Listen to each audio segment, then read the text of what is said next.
Hello and welcome to Breezy Chatter. Today I'm going to be talking about the bold and the beautiful. Thank you for those who have subscribed to my channel, and let's get started. So, it looks like Brooke is in full panic mode. She knows that Taylor and Ridge are together, and she's willing to do anything to get through to Ridge. So much that she's begging Liam to please go over to Steffi's house and leave word with Ridge. So Liam, he's a little reluctant to go to Steffi's, but he goes. And when he gets there, he's telling Steffi and Thomas that he happened to be in the neighborhood and wanted to see Kelly. And Steffi's looking a little puzzled because they've already discussed that Kelly's out on a play date. And Thomas says, "Is that the real reason you've come here?" And Steffi chimes in and she says, "Or did Brooke send you here?" And of course, Liam has this busted or guilty look on his face, and it was quite comical. Liam is not smooth at all.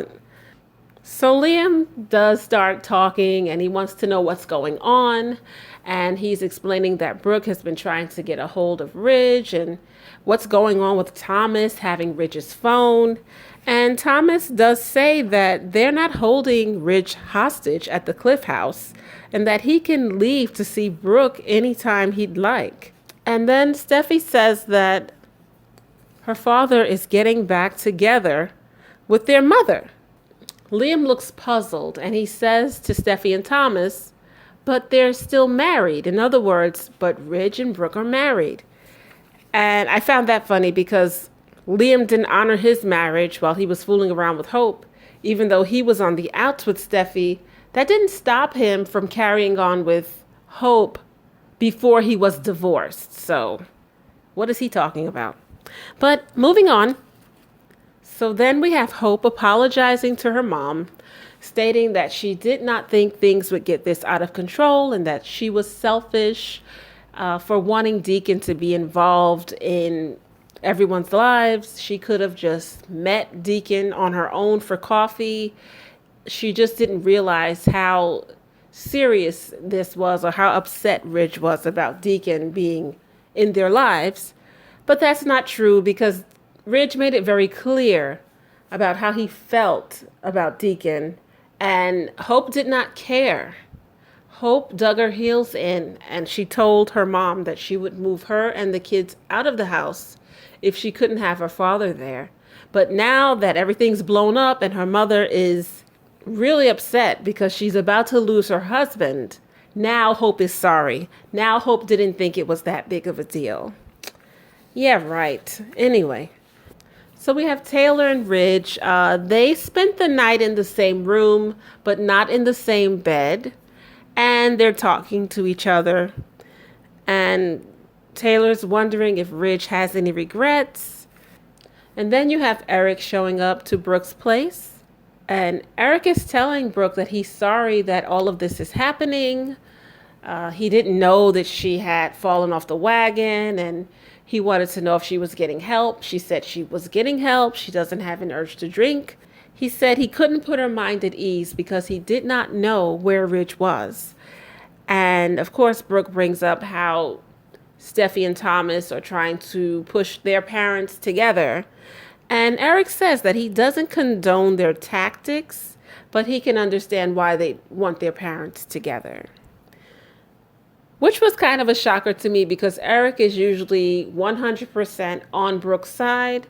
But in this situation, it seems like he can see both sides of the coin. So then we have Taylor and Ridge in the company of their kids, and the kids are talking about how great it is to see them together. And Ridge, he's just taking it all in, and he's not really adding to the conversation. He's just listening. And Steffi realizes that Ridge doesn't have his wedding ring on. And that's when Ridge decides that it's time to go talk to Brooke. And he gets his phone and he realizes that she's been calling.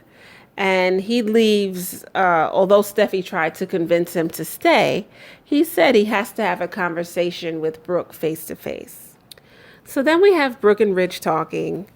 And when Brooke sees Ridge, she's so relieved. She's so happy that he's home. And he barely hugs her while she's hugging him so tight. And she's blaming everything on the alcohol.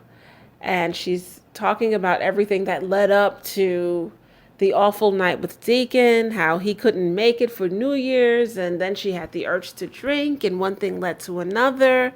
And she really just doesn't understand how everything happened the way it did. And Ridge said, I understand it because I specifically told you not to have Deacon in our house, and you went against my wishes. And then he also said, when it was all said and done, you defended him.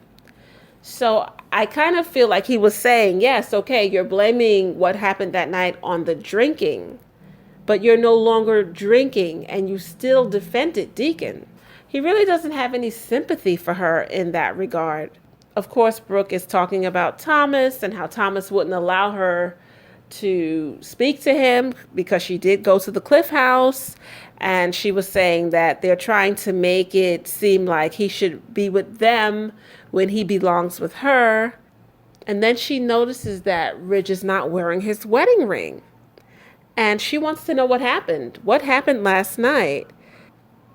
And she said, please tell me you're not giving up on us.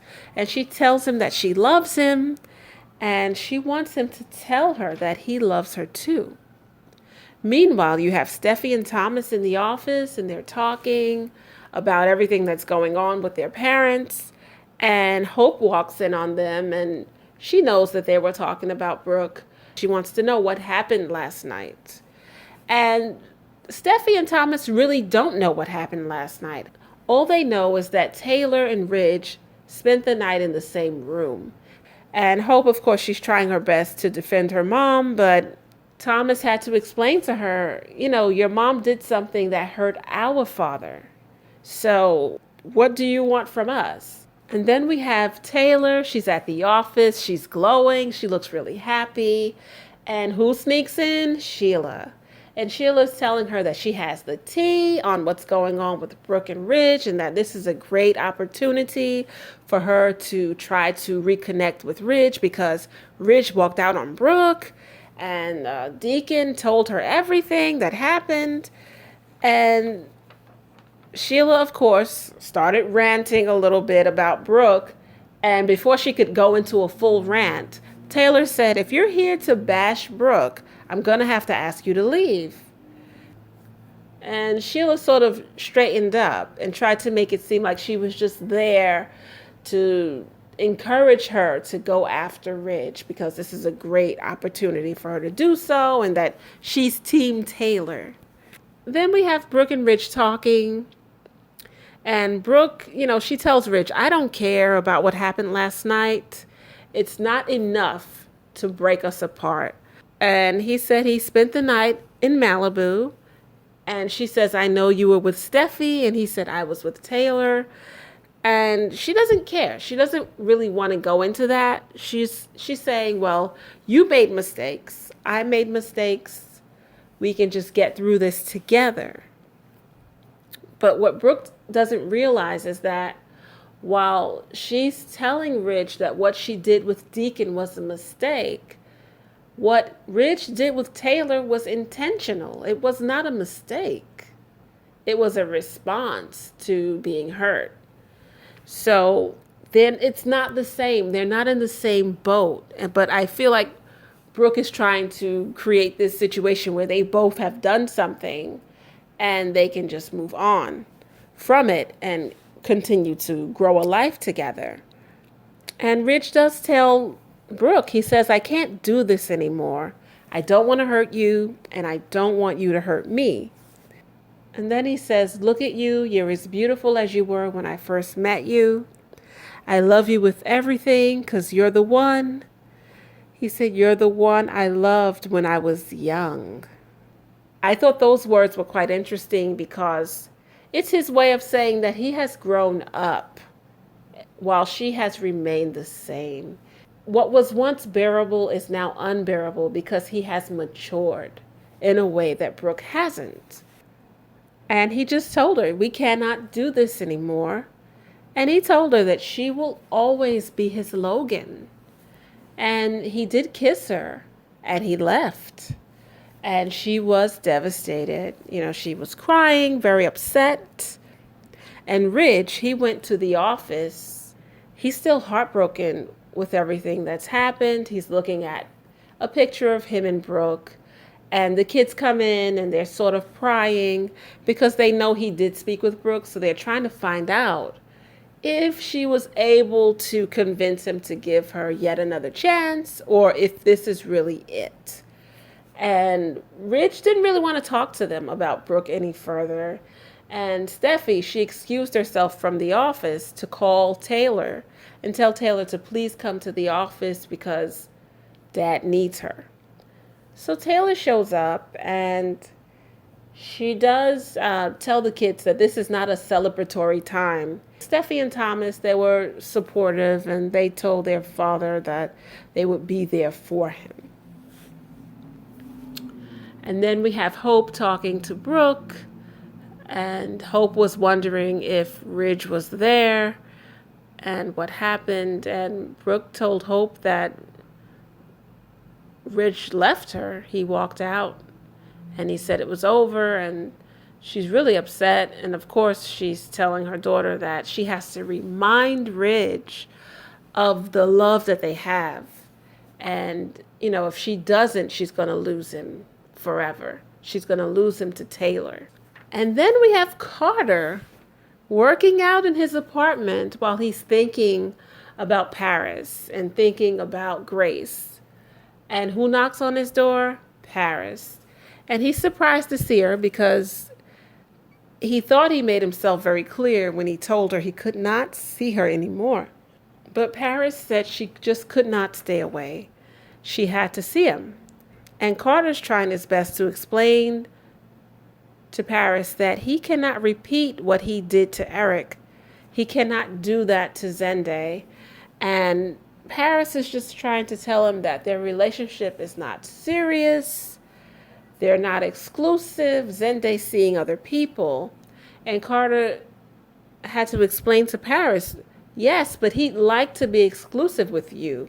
The only reason that they're not exclusive is because she doesn't want to be. He's very reluctant to even entertain going further with her. And Paris, she wants to know what is going on. And Carter, he is thinking about Grace and what Grace told him. And he's telling her that, he just doesn't want history to repeat itself. And she's not going to let up. She is pushing him. She's trying her best to convince him to give them a shot. She's just not going to allow Carter to close the book on them when their chapter is not complete. She wants to be with him. She told him she wants their bodies pressing against each other. And he couldn't resist. And of course, they're kissing. So it's only a matter of time before either Grace catches them kissing a second time or Zende walks in on them kissing. And when this happens, it is not going to be a pretty picture, I tell you that. Well, I must say, this was quite an emotional week, especially for Brooke and Ridge. If you liked my commentary, hit like, subscribe, and leave comments. Thank you for your time. Until next time, ta-ta.